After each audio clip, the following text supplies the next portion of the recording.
Kami dari kelompok 5 akan mempresentasikan laporan praktikum kami. Perkenalkan, nama saya Ricky dengan NIM 201109. Masuk pembahasan pertama, yaitu pendahuluan. Kebanyakan dari kita umumnya hanya mengenal gerak yang mempunyai lintasan berbentuk lurus. Padahal gerak tidak hanya dapat menghasilkan lintasan yang lurus, namun gerak juga dapat menghasilkan lintasan lain. Lintasan parabola misalnya. Tanpa kita sadari, selama ini di kehidupan kita sering kita jumpai kegiatan-kegiatan yang dapat menghasilkan lintasan parabola.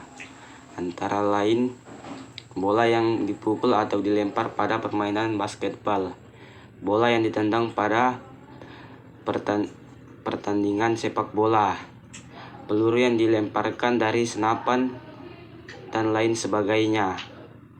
Gerak tersebut dinamakan gerak peluru, di mana lintasan yang ditempuh oleh peluru ditembakkan dari satu alat penembaknya disebut trayektori. Sekian. Perkenalkan, nama saya David Ade Pratama dengan NIM 21107. Di sini saya akan melanjutkan materi nomor 2, yaitu dasar teori. Gerak peluru, salah satu gerak dua dimensi yang paling populer adalah gerak peluru. Disebut gerak peluru karena gerak ini yang akan ditempuh oleh setiap peluru yang ditembakkan ke atas dengan membentuk sudut tertentu terhadap arah horizontal atau tidak vertikal ke atas, atau yang ditembakkan dengan sudut sembarang dari ketinggian tertentu. Walaupun namanya gerak peluru, namun gerak tersebut tidak hanya digunakan untuk membahas peluru. Setiap benda yang dilempar ke atas dalam arah tidak vertikal atau ditembakkan dengan sudut sembarang dari ketinggian tertentu melakukan gerak peluru. Gerak peluru biasa juga disebut dengan gerak parabola. Dapat dikatakan sebagai gabungan antara gerak lurus beraturan dan gerak lurus berubah beraturan. Lintasan yang dilalui pada gerak parabola termasuk dalam bidang dua dimensi. Gerak parabola dari suatu benda membentuk sudut elevasi dengan sumbu X atau sumbu Y. Walaupun terdiri dari dua komposisi gerak, namun kedua gerak ini tidak saling mempengaruhi. Dengan rumus, kecepatan awal pada arah vertikal atau sumbu Y yaitu V0Y sama dengan V0 kali sin alpha. Dan kecepatan awal pada arah horizontal yaitu V0X sama dengan V0 kali cos alpha.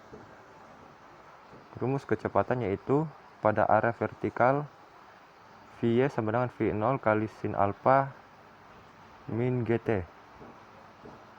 Kecepatan pada arah horizontal yaitu Vx sama dengan V0 kali sin alpha min gt. Rumus jarak atau ketinggian pada arah vertikal atau sumbu Y yaitu Y sama dengan V0t dikali sin alpha min 1/2 gt pangkat 2. Jarak ketinggian pada arah horizontal yaitu X sama dengan V0t dikali cos alpha. Dan yang terakhir yaitu rumus tinggi atau jarak maksimum pada arah vertikal yaitu Y max sama dengan V0 pangkat 2 dikali sin pangkat 2 alpha min 2G. Dan rumus tinggi atau jarak maksimum pada arah horizontal yaitu X max sama dengan V02 pangkat 2 dikali sin 2 alpha min G. Assalamualaikum warahmatullahi wabarakatuh. Perkenalkan, nama saya Timi Damar Sagara, NIM 2001105. Saya di sini akan menjelaskan metode percobaan dari gerak peluru. Pada metode percobaan ini, peralatan yang digunakan dalam praktikum adalah projectile motion. Langkah-langkah yang dilakukan dalam percobaan, hal pertama, klik link projectile motion yang sudah tersedia di sebelah saya. Terus yang kedua, klik lab pada gambar yang ada di sebelah saya. Yang ketiga, gunakan simulasi dengan kecepatan, diameter, dan massa dan sudut elevasi yang sudah ditentukan sebelumnya. Seperti yang telah tertera pada sebelah saya, massanya 5 kg, terus diameternya 0,5 meter, dan gravitasinya 9,81 meter per sekon kuadrat. Kecepatan awalnya diatur dengan sesuai instruksi yang telah diberikan oleh dosen. Langkah yang kelima yaitu catat data pada tabel dan buat diagramnya. Berikut adalah diagram alur percobaan yang ada di sebelah saya. Sekian dari saya. Assalamualaikum warahmatullahi wabarakatuh. Masuk pada bagian keempat, yaitu hasil dan pembahasan. Dari praktikum yang telah kami lakukan didapatkan hasil pada tabel berikut, yaitu pada kecepatan awal 2 meter per sekon didapatkan waktu 0,26 dan jarak 0,4. Pada kecepatan awal 4 meter per sekon didapatkan waktu 0,52 dan jaraknya 1,61. Pada kecepatan awal 6 meter per sekon didapatkan waktu 0,79 dan jaraknya 3,61. Pada kecepatan awal 8 didapatkan waktu 1,05 dan jaraknya 6,42. Pada kecepatan awal 10 didapatkan waktu 1,31 dan jaraknya dapat 10,04. Pada kecepatan awal 12 meter per sekon didapatkan waktu 1,57 dan jarak yang didapatkan 14,46. Pada kecepatan awal 14 meter per sekon, waktu yang didapatkan yaitu 1,83 dan jaraknya 19,68. Pada kecepatan awal 16 meter per sekon, waktu yang didapat yaitu 2,1 dan jaraknya 25,7. Pada kecepatan awal 18 meter per sekon didapatkan waktu 2,36 dan jaraknya 32,53. Dan yang terakhir yaitu kecepatan awalnya 20 meter per sekon didapatkan waktu 2,62 dan jaraknya 40,16.